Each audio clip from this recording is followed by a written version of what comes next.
하나님의 말씀을 봉독해 드리겠습니다. 요한계시록 3장 14절부터 22절까지 제가 봉독을 해 드리겠습니다. 요한계시록 3장 14절부터 22절까지 봉독합니다. 라오디게아 교회의 사자에게 편지하라. 아멘이시요 충성되고 참된 증인이시요 하나님의 창조의 근본이시니가 이르시되 내가 내 행위를 아노니 내가 차지도 아니하고 뜨겁지도 아니하도다. 내가 차든지 뜨겁든지 하기를 원하노라. 내가 이같이 미지근하여 뜨겁지도 아니하고 차지도 아니하니 내 입에서 너를 토하여 버리리라. 내가 말하기를 나는 부자라 부요하여 부족한 것이 없다 하나 내 곤고한 것과 가련한 것과 가난한 것과 눈먼 것과 벌거벗은 것을 알지 못하는도다. 내가 너를 권하노니 내게서 불로 연단한 금을 사서 부요하게 하고 흰옷을 사서 입어 벌거벗은 수치를 보이지 않게 하고 안약을 사서 눈에 발라 보게 하라. 무릇 내가 사랑하는 자를 책망하여 징계하노니 그러므로 내가 열심을 내라 회개하라. 볼지어다 내가 문 밖에 서서 두드리노니 누구든지 내 음성을 듣고 문을 열면 내가 그에게로 들어가 그와 더불어 먹고 그는 나와 더불어 먹으리라. 이기는 그에게는 내가 내 보좌에 함께 앉게 하여 주기를 내가 이기고 아버지 보좌 앞에 함께 앉은 것과 같이 하리라. 귀 있는 자는 성령이 교회들에게 하시는 말씀을 들을지어다. 아멘. 오늘은 내가 열심을 내라 이 제목으로 함께 말씀을 듣겠습니다. 오늘도 하나님께서 예배드린 우리 성도님들을 만나주시고 생명의 말씀을 통해서 풍성한 은혜를 내려주시기를 축원합니다. 먼저 하나님께 기도드리겠습니다. 사랑과 은혜가 풍성하신 하나님 아버지, 오늘도 저희들의 예배를 받으시며 귀한 말씀 주시니 감사를 드립니다. 이 말씀을 통해서 오늘 저희들에게 하시고자 하는 주님의 음성이 들려줄 수 있도록 전할 때도 들을 때도 성령님이 함께 하시고 도와주시옵소서. 빛을 비추어 주심으로 말씀이 깨달아지고 깨달은 것을 실천할 수 있는 믿음도 더해 주시옵소서. 예수님의 이름으로 기도하옵나이다. 아멘. 네, 오늘 설교 제목이 내가 열심을 내라 이 제목인데요. 이 말씀은 오늘 본문에서 예수님께서 교회를 향하여서 직접 하신 말씀입니다. 예수님께서 얼마나 답답하시면 직접 교회를 향하여서 그런 말씀을 다 하셨을까? 우리는 그 심정을 헤아려 볼 필요가 있겠습니다. 요한계시록 2장에서 3장까지의 말씀은 예수님께서 사도 요한에게 환상을 보여주시면서 소아시아에 있는 7교회들에게 편지를 보내라고 주신 말씀입니다. 그리고 라오디게아 교회는 그 가운데 마지막 7번째 교회입니다. 이 7교회는요, 지금의 그 튀르키예 이 유럽 쪽 방향으로, 그러니까 서쪽이죠. 그쪽에 에베소 교회를 중심으로 해서 남동쪽으로 이렇게 쭉 내려오면서 7교회가 있어요. 그것을 항상 지도책에는 이제 소아시아 이렇게 이름이 나오죠. 근데 왜 7교회일까요? 그때도 이미 교회가 많이 예루살렘에도 있고 뭐 안디옥 수리아에도 있고 그리스에도 있고 다 있는데 왜 7교회를 정해서 편지를 보내셨을까?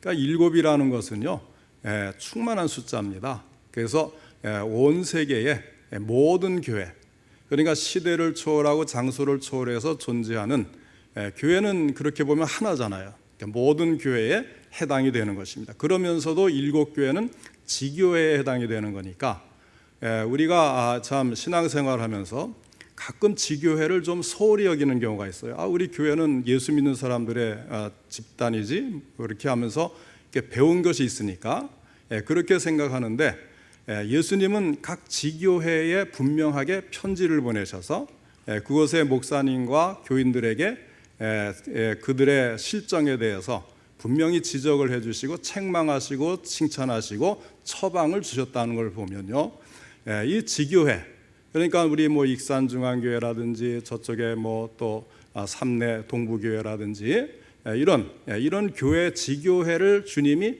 분명히 인지하시고 소중하게 여기시고 그 교회들을 살리시기 위해서 편지를 보내셨다는 사실을 우리 성도님들이 잘 보셨으면 좋겠어요.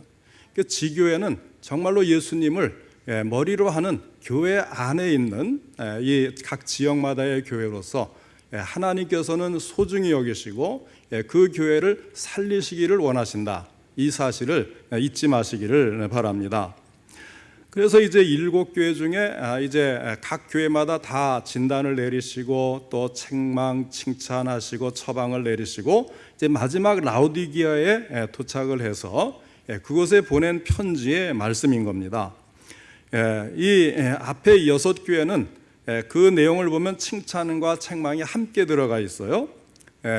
그래서 거기에 이제 칭찬만 받은 교회도 있고 물론 책망 받은 교회가 사대 교회와 라우디게아 교회 두 교회가 이제 책망을 받고 빌라델비아 교회 같은 데는 칭찬만 받은 그런 교회인데, 그러니까 소아시아에 있는 교회들이 장점이 있는가 하면 단점이 있는 것을 알 수가 있어요. 그러니까 7교회는 무엇이라 그랬습니까? 전 세계에 흩어져 있는 모든 교회의 표상이고 대표고 전부를 가리키는 것이다. 그러니까 이 말씀은 오늘날 우리 교회를 향해서도 주시는 말씀이니까 그런 여러 교회들이 다 각기 그 위치와 사정과 그런 특성, 구성원들에 따라서 다양한 모습을 보여줄 수가 있고 거기에 장점도 있고 단점도 있고 예수님께 책망받는 것도 있고 칭찬받는 것도 있다는 겁니다. 그런데 그 중에 어떤 교회가 칭찬할 만한 점이 하나도 없다. 여러분 그런 교회를 볼 때 어떤 생각이 드십니까? 라오디게아 교회가 바로 그런 교회였다는 거예요. 라오디게아 교회는 사대 교회와 더불어 칭찬은 하나도 못 받고 책망만 받은 교회라 그랬잖아요. 그런데 이 사대 교회는 그래도 그 중에 흰옷 입은 몇 사람이 있다 인정을 해주시는 약간의 칭찬이 사실은 살짝 들어가 있어요. 그런데 이 라오디게아 교회는 전혀 그런 것이 없다는 겁니다. 그래서 오히려 내 입에서 너를 토하여 버리리라 이렇게 말씀할 정도로 예수님께서 심히 불쾌하고 역겨운 교회라고까지 말씀을 하시는 거예요. 나는 너희 교회가 아주 불쾌하고 역겹다 이런 말씀을 하는 그런 교회가 라오디게아 교회였다는 거예요. 도대체 이 교회가 어떤 교회이기에 이런 심한 말씀까지 들은 것일까요? 말씀드린 것처럼 사대 교회는 그래도 몇 사람은 흰옷 입은 성도들이 있다 이렇게 말씀을 해주셨는데 라오디게아 교회는 그런 것도 없이 온통 책망만 받은 교회였어요. 그래서 많은 학자들이 이런 말을 해요. 라오디게아 교회 말로 말세의 표상이다 이렇게 말을 합니다. 라오디게아 교회가 있다는 것은 오늘날에도 책망만 받을 만한 교회들이 얼마든지 있다는 얘기가 돼요. 그러면 이 라오디게아라는 곳은 도대체 어떤 도시이고 그곳에 있었던 라오디게아 교회는 그럼 어떤 교회일까? 그들은 왜 책망받을 수밖에 없었을까? 그 이유가 무엇인지 오늘 함께 살펴보면서 은혜 받기를 원합니다. 첫째로 도시 라오디게아에 대해서 살펴보겠습니다. 지리적으로 라오디게아는 소아시아, 그러니까 지금의 튀르키예 지방이죠. 튀르키예는 국가명이고 소아시아는 지도상의 지역 명칭이니까 이 소아시아의 7교회가 위치한 도시들 가운데 가장 마지막이니까 위에서부터 에베소에부터 위에서 남동쪽으로 살짝 이렇게 휘어져 내려오면서 마지막 가장 남쪽이면서 동쪽에 위치한 그런 교회였어요. 라오디게아는 주전 3세기에 수리아의 안티오코스 2세라는 왕이 있었는데 그가 세운 지역인 도시입니다. 그래서 이 안티오코스 2세는 루코스라는 계곡에 이 라오디게아 도시를 건설을 했고 그리고 자기 아내의 이름을 따서 라오디게아라. 그 당시에 이 도시 이름은 그 도시를 건설하거나 정복한 사람의 이름을 따는 경우가 많이 있었어요. 자, 우리는 오늘 본문과 관련해서 도시 라오디게아의 그 당시 특징을 4가지로 요약할 수가 있습니다. 첫째로 라오디게아는 물 사정이 매우 나빴어요. 라오디게아의 북쪽에 있는 히에라볼리는 온천 도시였습니다. 오늘날 파묵갈레라고 부르는 아주 유명한 관광지가 있는데요. 그곳이 바로 이 히에라볼리라는 곳인데 지금도 관광객들이 온천욕을 하기 위해서 찾는 그런 지역입니다. 그런데 이 히에라볼리에서 나오는 뜨거운 물도 라오디게아까지 흘러오면 식어서 미지근해졌어요. 반면에 라오디게아의 동쪽에 있는 골로새라는 곳에서는 얼음같이 차가운 물이 솟아났는데 그 물도 라오디게아까지 이제 흘러내려오다 보면 역시 미지근해졌습니다. 게다가 지금의 튀르키예를 보면 아시겠지만 거기에는 석회질이 많은 그런 흙과 바위 땅 아닙니까? 그래서 이 미지근한 물 속에는 이 석회석이 많이 있고 철분이라든지 또 이제 폐수까지 섞여 있다 보니까 이 미지근한 물을 그대로 먹을 수가 없는 거예요. 그 물을 마시면 몸에 해로웠습니다. 또 냄새도 역겨웠습니다. 그 물을 마시면 토해낼 수도 있는 거예요. 어쩔 수 없이 라오디게아는 막대한 비용을 들여서 돌로 큰 수도관을 만들어서 지름이 1m나 되는 거대한 수도관을 만들어서 이 수도관을 통해서 오염되지 않은 물을 멀리서 끌어와야 했다고 그래요. 자, 둘째로 라오디게아는 부자 도시였습니다. 라오디게아는 교통의 요충지로서 오늘날로 말하면 소아시아의 여러 곳을 연결하는 중심 도시, 뭐 도시 계획하는 사람들은 이제 허브 도시 이렇게 이야기를 하죠. 이런 그 중심지에서 교통을 연결하는 중심지가 되니까 이 라오디게아는 금융 산업으로도 이제 참 뜨게 되는 거죠. 그래서 이곳에는 은행이 일찍부터 발전을 해서 금융 자산이 많은 도시였습니다. 그다음에 세 번째는 라오디게아는 양모 산업으로 유명했습니다. 루커스 계곡에는 검은 양들이 많이 사육되고 있었는데 이 검은 양들은 까만 색깔의 윤기가 나는 털을 제공을 했다 그래요. 그러니까 라오디게아는 이것으로 오늘날의 이제 밍크 코트처럼 값비싼 옷을 만들어서 파니까 이것이 이제 또 그 사람들에게 인기가 있었어요. 그래서 그 당시에 패션을 주도할 만큼의 인기가 있는 옷을 만들었다는 겁니다. 그 다음에 네 번째는 라오디게아에는 유명한 의학교가 있었습니다. 그래서 그곳에서 각종 의약들이 만들어졌는데 유명한 게 한 가지가 있었어요. 그것은 바로 안약. 거기서 만드는 그 안약이 굉장히 그 효능이 좋았다 그럽니다. 그래서 각처에서 이 안약을 구하기 위해서 사람들이 많이 몰려드는 그런 도시였어요. 그러면 자, 이런 도시에 위치하였던 라오디게아 교회는 어떤 교회였고 책망받을 수밖에 없었던 이유는 무엇인지를 알아보겠습니다. 말씀드린 대로 첫째는 라오디게아 교회가 미지근한 교회였다는 거예요. 주님은 라오디게아 교회를 향해서 내가 내 행위를 아노니 내가 차지도 아니하고 뜨겁지도 아니하도다. 내가 차든지 뜨겁든지 하기를 원하노라. 내가 이같이 미지근하여 뜨겁지도 아니하고 차지도 아니하니 내 입에서 너를 토하여 버리리라 말씀을 하십니다. 그들에게 보내지는 물이 차지도 덥지도 않아 아무짝에도 쓸모가 없는 토해낼 수밖에 없는 미지근한 물이었던 것과 마찬가지로 라오디게아 교회는 미지근한 교회였다는 겁니다. 스스로 만족하면서 잠자고 있는 교회의 특징은 열심이 없고 미지근한 교회입니다. 왜 주님은 미지근한 것은 토해버리겠다고 하실까요? 신자의 행동이 미지근하다는 것은 진리에 대한 분명한 고백이 없다는 말과 같습니다. 분명히 교회 다니는 신자이면 틀림이 없으나 믿지 않는 사람과의 다른 점을 찾기가 어렵다는 것입니다. 그 다음에 미지근한 것은 감각이 없습니다. 찬 것과 뜨거운 것은 감각이 분명해요. 그런데 미지근한 성도는 신앙생활에 열정도 감각도 은혜도 없는 성도인 것입니다. 그 다음에는 입장이 분명하지 않은 신앙입니다. 교회에 나오면 신자의 모습을, 또 세상에 가서 불신자들과 함께 있으면 불신자의 모습이 나타나는, 그러니까 중간 신앙, 회색 신앙은 주님께 구역질 나는 신앙이라는 것입니다. 그 다음엔 또 속히 변질되죠. 미지근한 것은 병균이 잘 번식하고 빨리 변질이 됩니다. 흐르는 물은 차고 신선하지만 고인 물은 미지근하고 병균과 해충의 온상이 됩니다. 마찬가지로 미지근한 신자는 시험에 잘 들고 병도 잘 걸립니다. 주님은 이것을 토해내리라 하셨습니다. 토한 것은 개가 먹듯이 마귀가 와서 먹습니다. 그러므로 열심을 내라고 하십니다. 19절 말씀입니다. 물은 내가 사랑하는 자를 책망하여 징계하노니 그러므로 내가 열심을 내라 회개하라. 이것은 주님의 명령이었습니다. 어떻게 열심을 낼 수 있습니까? 성경은 교회와 성도들이 열심을 내야 할 것을 크게 세 가지로 말씀해 주고 있습니다.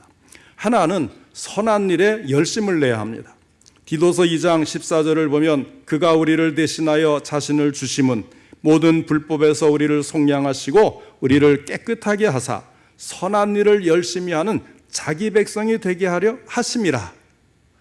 선한 일을 열심히 하는 자기 백성이 되게 하시려고 우리를 구원하셨다는 거예요.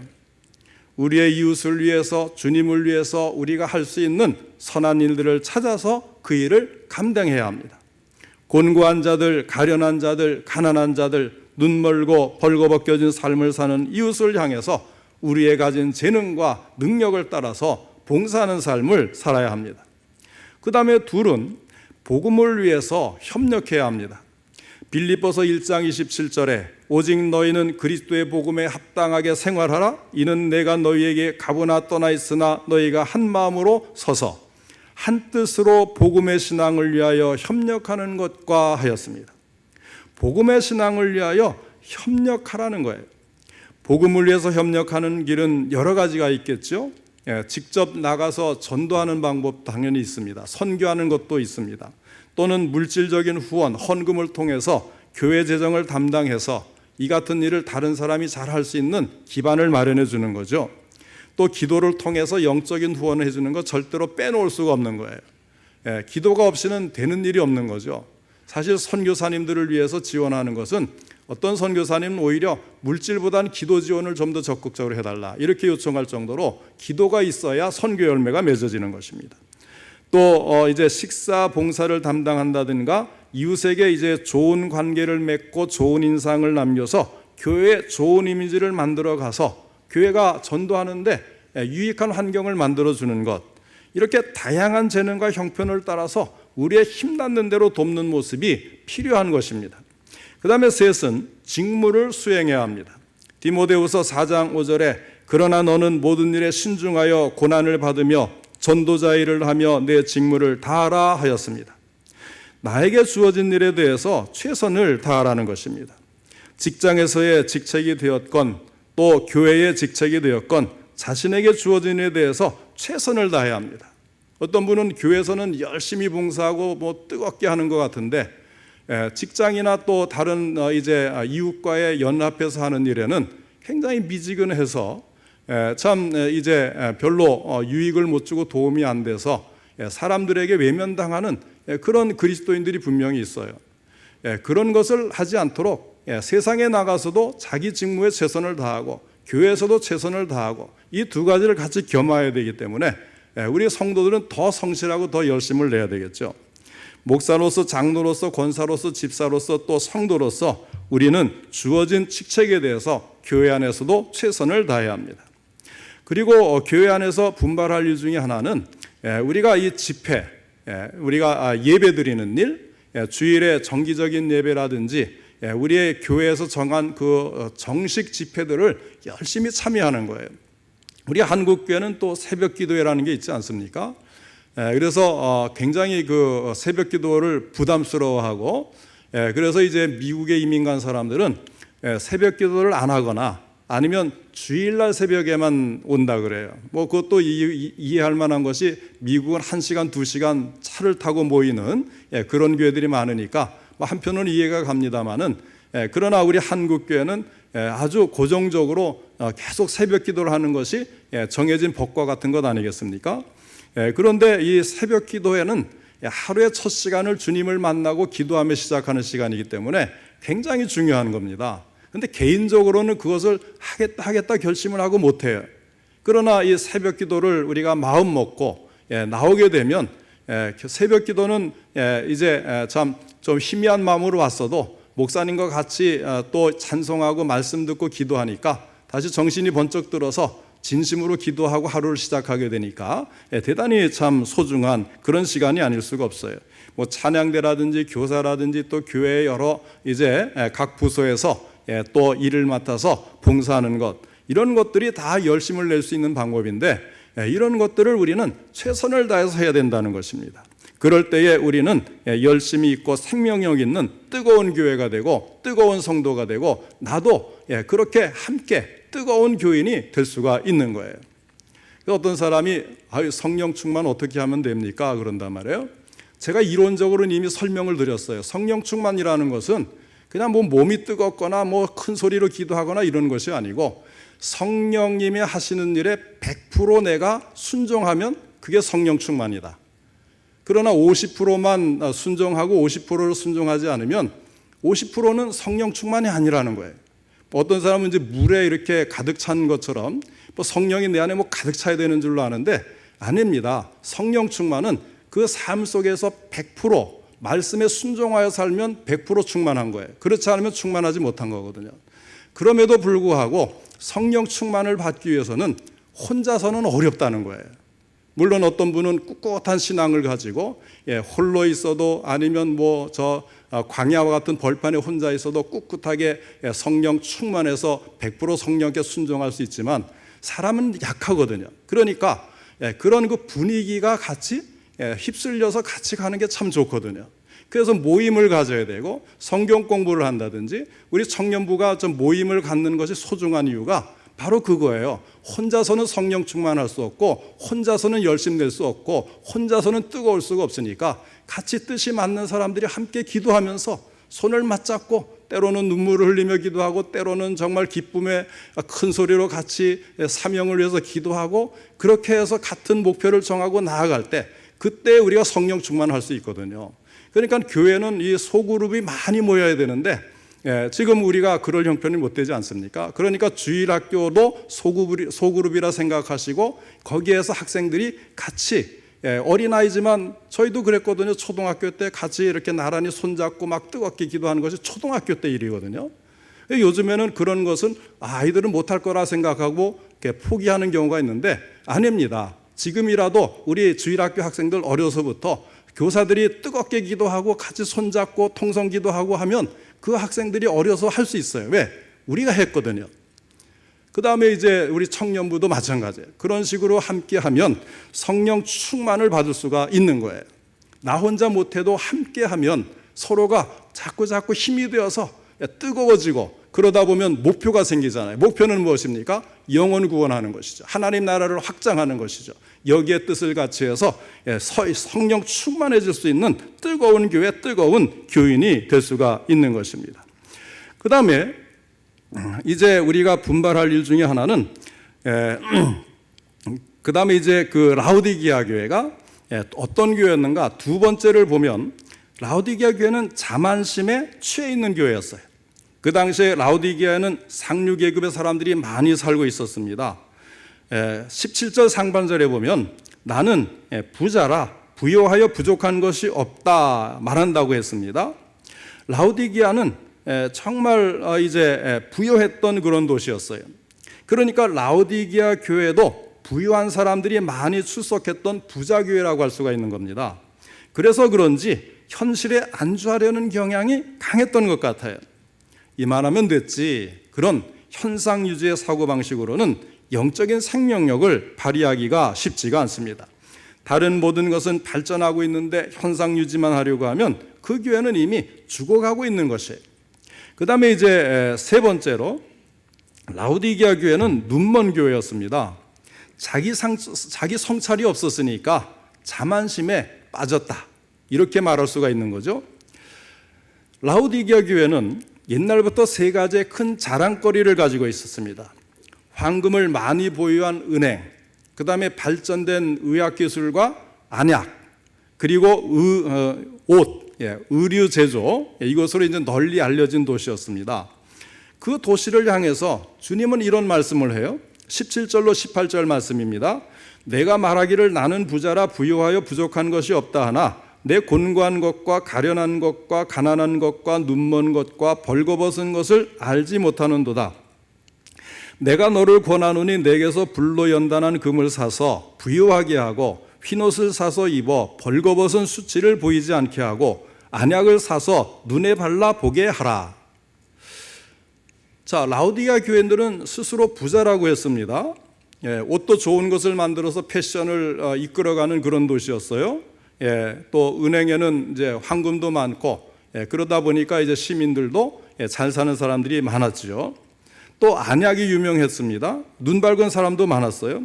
그런데 주님께서는 그들이 눈먼 상태에 있다고 말씀을 하는 거예요.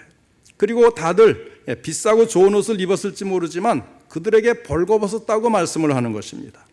이 교회는 외형적으로는 부유하고 부족함이 없었으나 영적으로 볼 때는 가난하고 눈멀고 부끄러운 교회였습니다. 이 교회의 특징이 무엇입니까? 자신들의 영적인 부끄러움을 모르고 있었다는 거예요. 그리고 주님은 차지도 않고 뜨겁지도 않은 미지근한 교회라고 책망을 하셨습니다. 이것은 오늘 우리의 모습일 수가 있습니다. 기도하지 않는 성도들은 잠자는 자들이요, 말씀에 순종하지 않는 교인들은 보지 못하는 눈먼 형편에 있는 자들이며, 전도하지 않는 교회는 병든 교회, 가련한 교회인 것을 깨달아야 합니다. 아버지는 자녀의 모습에 따라서 보이는 자세가 틀리죠. 때로는 인자하지만 때로는 엄하고 노여운 모습으로 나타나는 것이 부모의 모습 아니겠습니까? 우리 주님도 교회의 형편에 따라서 다른 모습으로 나타나셨습니다. 그러면 라오디게아 교회에 나타나신 주님은 어떤 모습일까요? 첫째로 아멘이신 분으로 나타나셨습니다. 아멘이라는 말의 뜻은 그렇게 되옵소서, 참으로, 진실로라는 뜻이 담겨져 있습니다. 지금 라오디게아 교회에 나타나신 주님이 아멘이시라는 뜻은 하나님의 약속을 성취하신 주님께서 그 입의 말씀을 반드시 성취하실 분으로 나타나신 것을 말하는 것입니다. 그분이 진노하신 모습으로 너를 토하여 버리리라 하실 때 약속을 지키시는, 말씀대로 이루시는 그 말씀이 전해질 때 그 결과가 어떻게 되겠습니까? 둘째로는 충성되고 참된 증인으로 나타나셨습니다. 히브리서 3장 2절에 보면 예수님은 자기를 세상에 보내신 하나님께 충성하신 분이시라고 했고, 히브리서 3장 6절에서는 예수님은 아들로서 아버지 하나님께 충성을 했다고 했습니다.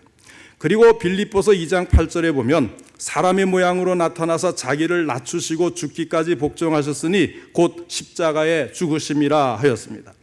이렇게 예수님은 자기를 낮추시고 충성하심을 보여주시고 많은 사람들에게 충성할 것을 가르쳐 주셨습니다. 지금 라오디게아 교회에서도 이제 충성된 분으로 나타나셔서 19절에 열심을 내라 이렇게 책망하시는 것을 볼 수가 있습니다. 이 말씀은 오늘 우리에게도 동일하게 하나님께 충성할 것을 요구하시는 말씀입니다. 내가 열심을 내라, 회개하라 하십니다. 그러면 예수님은 무슨 일에 그렇게 충성하셨습니까? 참된 증인이라고 했습니다. 예수님은 하나님의 이름을 드러내는데 참된 증인이 되셨습니다. 예수님의 제자들도 예수님의 이름을 드러내는 일에 충성을 다했습니다. 라오디게아 교회의 교인들도 주님의 이름을 드러내는데 참된 증인이 되어야 했습니다. 오늘 우리들도 예수님과 하나님의 이름을 드러내는데 죽도록 충성을 다하여서 착하고 충성된 종으로 인정을 받고 칭찬을 받아 상급까지 받는 성도들이 될 수 있기를 바랍니다. 셋째로 창조의 근본이신 분으로 나타나십니다. 주님은 만물의 창조주이시고 주인의 모습으로 나타나신 것은 주인은 마음대로 하실 권세가 있기 때문입니다. 그러므로 우리는 주인 되신 주님의 말씀 앞에 엎드려야 하고 순종해야 합니다. 그러면 미지근하고 영적으로 잠들어 있는 교회는 어떻게 해야 될까요? 이제 주님은 라오디게아 교회와 교인들을 향해서 책망을 주신 후에 20절에서 그 유명한 말씀을 주십니다. 볼지어다 내가 문 밖에 서서 두드리노니 누구든지 내 음성을 듣고 문을 열면 내가 그에게로 들어가 그와 더불어 먹고 그는 나와 더불어 먹으리라. 이 말씀을 주제로 그린 유명한 성화 그림이 있죠. 홀맨 헐터라는 사람이 그린 세상의 빛이라는 명화가 있어요. 가끔 보셨을 텐데 연결 못하시는 분도 계실지 모르겠습니다. 예수님이 문 밖에서 이제 두드리고 있는 이 그림을 이제 그려놓은 건데, 거기에 보면 이 문에는 밖에 손잡이가 없어요. 안에서 굳게 잠겨 놓았는데 밖에 손잡이가 없으니까 내가 열 수가 없어요. 안에서 열어줘야만 되는 거예요. 그래서 예수님이 문을 두드리면서 안타까운 표정으로 문을 열어주기를 바라는 그런 표정의 예수님을 그려놓은 거예요. 그런데 여기에 서서 내가 문 밖에 서서 두드리노니, 이 서서라는 말은요, 그 신약 성경은 헬라어로 쓰여 있잖아요. 헬라어 문법에 보면 현재 계속 진행되는 문법적인 용어로 서서라는 단어가 만들어졌어요. 그러니까 주님은 지금도 계속해서 문 밖에 서서 두드리고 계신다는 뜻입니다. 왜 두드리십니까? 문을 열라는 거예요. 무슨 문입니까? 우리의 굳게 닫힌 마음의 문, 영적인 문을 열라는 것입니다. 주님이 지금도 문 밖에 서서 내 마음의 문을 두드리고 계시는데, 누구든지 주님의 음성을 듣고 문을 열면 어떻게 됩니까? 주님이 그 문을 통해서 들어오셔서 나와 더불어 먹게 되는 거예요. 나와 교제하신다는 이야기입니다. 손님이 와서 문 밖에 서서 문을 두드리면 주인은 누구인가 하고 내다봅니다. 물론 그를 맞이할 마음이 없으면 아무리 두드려도 절대 열어주지 않을 것입니다. 하지만 그를 영접할 마음이 있으면 문을 열어주고 그 손님은 집 안으로 들어와 주인과 함께 만찬을 나누며 교제를 나누게 됩니다. 라오디게아 교인들이 회개하여 마음문을 열고 주님을 영접하게 되면 주님은 그들 마음속에 들어오셔서 그들과 더불어 교제를 나누시며 친밀한 관계를 이루신다는 것입니다. 마음문을 여시기 바랍니다. 그리고 주님과 생명의 교제를 나누십시오. 그런 사람은 절대로 미지근할 수가 없습니다. 세상 것으로 자만할 수가 없습니다. 라오디게아 교회의 교인들은 절대적으로 그들의 마음문을 열어야 했습니다. 그 방법밖에는 그들이 치료받고 부요함을 얻을 수 있는 방법은 없었습니다. 마지막으로 21절에는 이기는 자에게 주어질 상급을 약속하십니다. 이기는 그에게는 내가 내 보좌에 함께 앉게 하여 주기를 내가 이기고 아버지 보좌에 함께 앉은 것과 같이 하리라. 누구에게 그렇게 해주십니까? 이기는 자에게, 승리하는 자에게 어떤 상급을 주실지를 약속하신 것입니다.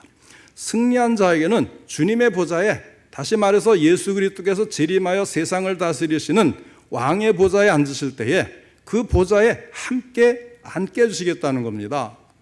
그러면 사람들이 예수님의 그 보좌에, 그 심판하시고 다스리는 보좌에 우리가 함께 앉는 게 무슨 상급인가?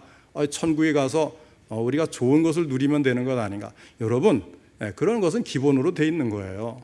우리가 영원토록 걱정 없이 그 참 화려한 천국에서, 그래서 요한계시록에 보면 보석으로 다 이렇게 설명을 할 정도로 그렇게 천국이 좋은 곳임을 이야기하지 않습니까? 그러니까 그 기본적인 행복에 필요한 것은 다 정해져 있는데, 주어지는데, 중요한 것은 이 영광의 자리에 올라간다는 거예요. 예수님과 함께 그 보좌에 같이 앉아서 왕노릇하며 세상을 다스리는 이런 일을 우리 성도들에게 상급으로 주신다는 거예요. 얼마나 놀라운 상급인가를 다시 한번 기억하시기를 바랍니다. 사랑하는 성도 여러분, 오늘 우리에게 뜨거움이 있습니까? 주님의 은혜를 세상 무엇보다 더 사모하는 마음이 있습니까? 정말 은혜 받기 위해서라면 뭐든지 할 수 있고 뭐든지 희생할 수 있는 자세입니까? 아니면 자기도 미지근한지도 모르고 곧 토하여 버려질 운명인지도 모르고 잘 믿는 듯이 착각하며 살아가는 성도는 아닐까요? 주님은 라오디게아 교회를 향하여 말씀하신 것처럼 오늘 우리 교회가 뜨거운 교회 되기를 바라십니다. 정말 은혜를 사모하는 교회와 성도들이 되시기를 원하십니다. 그동안 우리 신앙이 해이해져 있었다면 빨리 추스르고 정신 바짝 차려야 하겠습니다. 안 그러면 우리는 은혜를 받을 수도 없고 발전도 성장도 없고 좋은 교회, 좋은 성도가 될 수도 없습니다. 그 어떤 이유가 있었더라도 이제는 자신의 벌거벗은 모습을 직시해야 합니다. 내일 저녁부터 시작되는 신년 부흥성회에도 열심히 참석하셔서 말씀에 은혜 받고 성령 충만을 받고 새 힘을 얻어 더욱 열심과 충성을 다하는 금년과 앞으로의 신앙의 삶이 될 수 있기를 바랍니다. 오늘 성령이 교회들에게 하시는 말씀을 들으시고 다시금 주님을 향한 뜨거운 열심을 회복하는 우리 성도님들 다 되시기를 주님의 이름으로 축원합니다.